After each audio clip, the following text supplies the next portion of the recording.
Hello बच्चों, हम 6 class के भूगोल का पाठ 1 सौरमंडल में पृथ्वी इस चैप्टर को हम समझेंगे। चलिए स्टार्ट करते हैं। तो इसमें पहला है पूर्णिमा। पूर्णिमा क्या होता है? आप जिस दिन चांद को पूरा देखते हो, ये लगभग 1 महीने में एक बार ही दिखाई देता है, जिसमें पूरी चांद दिखाई देती है। पूरा चांद दिखाई देता है, पूरे चंद्रमा वाली रात होती है पूर्ण चंद्रमा, जिसे हम कहते हैं पूर्णिमा।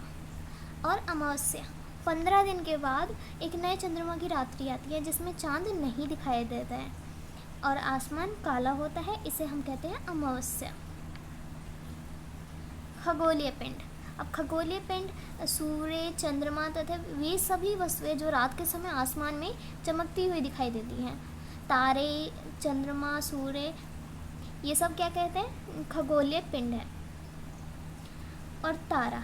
कुछ खगोलीय पिंड बड़े आकार वाले तथा गर्म होते हैं। ये गैसों से बने होते हैं। इनके पास अपनी ऊष्मा तथा प्रकाश होती है, जिसे वो बहुत बड़ी मात्रा में उत्सर्जित करते हैं।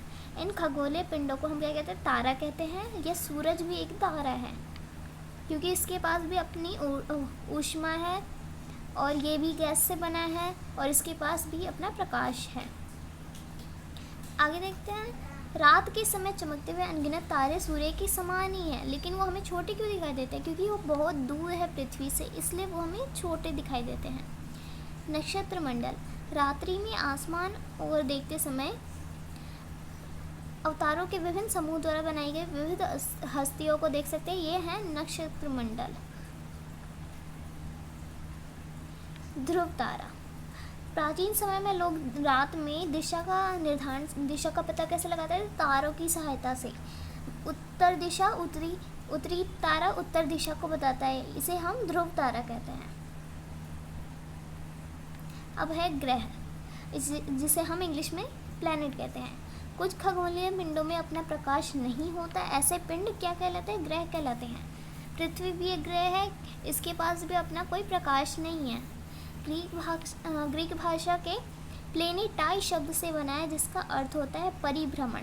ग्रह ग्रीक भाषा के प्लेनेटाई शब्द से बना है, जिसका मतलब है चारों ओर घूमने वाले। पृथ्वी, जिस पर हम रहते हैं, ये भी एक ग्रह है। यह अपना संपूर्ण प्रकाश एवं ऊष्मा सूर्य से प्राप्त करती है, जो पृथ्वी के सबसे नज़दीक का तारा है। पृथ्वी को बहुत अधिक दूरी से, जैसे चंद्रमा से देखने पर यह चंद्रमा की तरह चमकती हुई प्रतीत होगी। हमारे सौरमंडल में 8 ग्रह हैं। सूर्य से दूरी के अनुसार बुध है पहले, फिर शुक्र, मंगल, पृथ्वी, मंगल, बृहस्पति, शनि, यूरेनस तथा नेपच्यून। ये हैं हमारे 8 ग्रह। सौरमंडल में 8 ग्रह। सौरमंडल।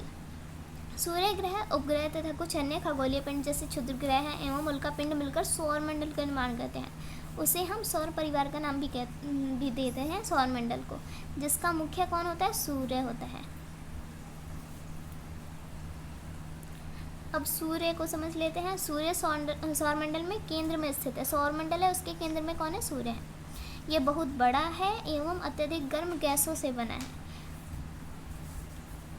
और इसका खिंचाव बल इसे सौरमंडल को बांधे रखता है। सूर्य सौरमंडल के लिए प्रकाश एवं ऊष्मा का एकमात्र स्रोत है। सौरमंडल में सूर्य ही एकमात्र स्रोत है, लेकिन हम इसकी अत्यधिक तेज ऊष्मा को महसूस नहीं करते, क्योंकि ये सबसे नज़दीक का तारा होने के बावजूद पृथ्वी से बहुत दूर है, लगभग 15 करोड़ किलोमीटर दूर है। अब जो हमारे ग्रह हैं, 8 ग्रह, सूर्य से उनकी दूरी के अनुसार। अब उसे कैसे याद रखेंगे? तो इसके लिए एक ट्रिक है। My very efficient mother just served us nuts. इसमें पहले जो वर्ड आपको दिख रहे हैं, ये ग्रहों के नाम हैं, तो इसे आप याद कर सकते हो। MEMJSUN। इसको याद करने के लिए आप ये सेंटेंस याद कर लेना।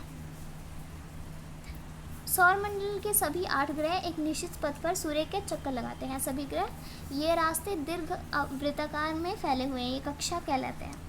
बुध सूर्य के सबसे नज़दीक है। सूर्य के सबसे नज़दीक का ग्रह कौन सा है? तो बुध। अपनी कक्षा में सूर्य के चारों ओर एक चक्कर लगाने में इसे केवल 88 दिन लगते हैं। शुक्र को पृथ्वी का जुड़वा ग्रह माना जाता है क्योंकि इसका आकार आकृति लगभग पृथ्वी के समान ही है। तो पृथ्वी का जुड़वा ग्रह क्वेश्चन आएगा तो कौन होगा, तो शुक्र ग्रह। अभी तक प्लूटो भी एक ग्रह माना जाता था, लेकिन अंतर्राष्ट्रीय खगोलीय संगठन ने अपनी बैठक में 2006 में अगस्त में यह निर्णय लिया कि कुछ समय पहले खोजे गए अन्य खगोलीय पिंड 2003 UB313 सिरस तथा प्लूटो बौने ग्रह कहे जा सकते हैं। ये प्लूटो को बौने ग्रह कहा जाता है। पृथ्वी सूर्य से दूरी के हिसाब से तीसरा ग्रह है। सूर्य की दूरी के हिसाब से ये तीसरा ग्रह है। आकार में ये 5वां सबसे बड़ा ग्रह है। यह ध्रुवों के पास थोड़ी चपटी है। ध्रुवों के पास उत्तरी ध्रुव दक्षिणी ध्रुव में ये थोड़ी थोड़ी चपटी है। यही कारण है कि इसके आकार को भू आब कहा जाता है। भू आब का अर्थ क्या है, तो पृथ्वी के समान आकार। जीवन के लिए अनुकूल परिस्थितियाँ संभवतः केवल पृथ्वी पर ही पाई जाती हैं। पृथ्वी पर न तो अधिक गर्म है और न ही अधिक ठंडी है।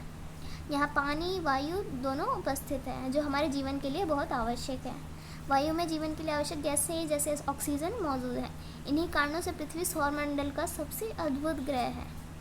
अंतरिक्ष से देखने पर पृथ्वी नीले रंग की दिखाई देती है। ये नीले रंग की क्यों दिखाई देती है, क्योंकि इसकी 2/3 सतह पानी से ढकी है, इसलिए इसे नीला ग्रह भी कहा जाता है। अब है चंद्रमा। हमारी पृथ्वी के पास केवल एक उपग्रह है, जो कौन है, चंद्रमा। इसका व्यास पृथ्वी के व्यास का केवल 1/4 है। यह इतना बड़ा इसलिए प्रतीत होता है क्योंकि यह हमारे ग्रह से अन्य खगोलीय पिंडों की अपेक्षा नज़दीक है। यह हमसे लगभग 3,84,400 किलोमीटर दूर है। अब है शुद्ध ग्रह। यह जो आपको दिख रहा है यह है शुद्ध ग्रह। तारों, ग्रहों एवं उपग्रहों के अतिरिक्त असंख्य छोटे पिंड भी सूर्य के चारों ओर चक्कर लगाते हैं। इन पिंडों को हम क्या कहते हैं, शुद्ध ग्रह कहते हैं।